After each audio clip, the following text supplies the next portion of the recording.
Hey everyone! Sa video natin ngayon, pag-uusapan natin kung paano mo mahahanap ang PHP configuration file para sa mga WordPress website mo. Ang WordPress ay gawa sa PHP at may configuration file na may set defaults. Ang configuration file ay usually tinatawag na php.ini pero may iba't ibang mga pangalan din ito. Mahalaga ang server-side file na ito dahil naapektuhan nito kung paano ipinapakita ang PHP sa website mo. Kinokontrol nito ang settings tulad ng file upload size, execution time, at resource limits. Lahat ng ito ay mahalaga sa iyong WordPress website. Ang pag-e-edit ng PHP configuration file ay makakatulong sa pag-improve ng website mo, mapa-troubleshooting man o pag-customize. Kaya't sobrang helpful na naiintindihan ito.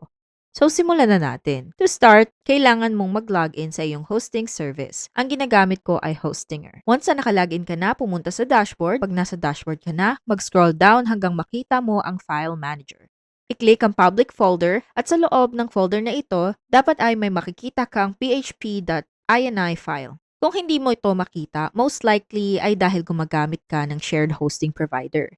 Sa shared hosting environments tulad ng Hostinger, hindi viewable ang php.ini file for stability and security reasons. However, sa karamihan ng hosting providers, pwede mo pa ring baguhin ang configuration file kahit hindi mo na ma-access ang php.ini file. At ipapakita ko sa inyo kung paano to gawin. Para gawin ito sa Hostinger, pumunta lang sa kung saan naka-host ang website mo. I-click ang Manage at pagdating mo doon, mag-scroll down hanggang makita mo ang Advanced. I-click ang Advanced. Sa ilalim ng Advanced, makikita mo ang PHP configuration. I-click ang PHP configuration, makikita mo ang PHP version, PHP extension, at PHP options. Under ng PHP options, mag-scroll down ka at pwede kang pumili ng options na gusto mong i-enable sa account. Now, in-enable ko ang file uploads, expose PHP at allow URL fopen. You can check and uncheck these options at pag nag-scroll down ka pa, you will see options na maaari mong i-modify. Ang pinaka-importanting options ay max execution time, max file uploads, max input time, pati na rin ang memory limit. You can also see post max size and more customizable features for PHP. Maaari mong i-modify ang anumang inputs para sa iyong website and once you're done, click Save. Ang mga changes na ito ay magre-reflect sa iyong website. Kung gumagamit ka ng ibang hosting provider, dapat similar lang ang mga steps gaya sa Hostinger. And there you have it. Kung gusto mong gamitin ang Hostinger, we have linked it down below with a discount code that you can use. Sana makatulong ang video na ito and if you like it, please give us a thumbs up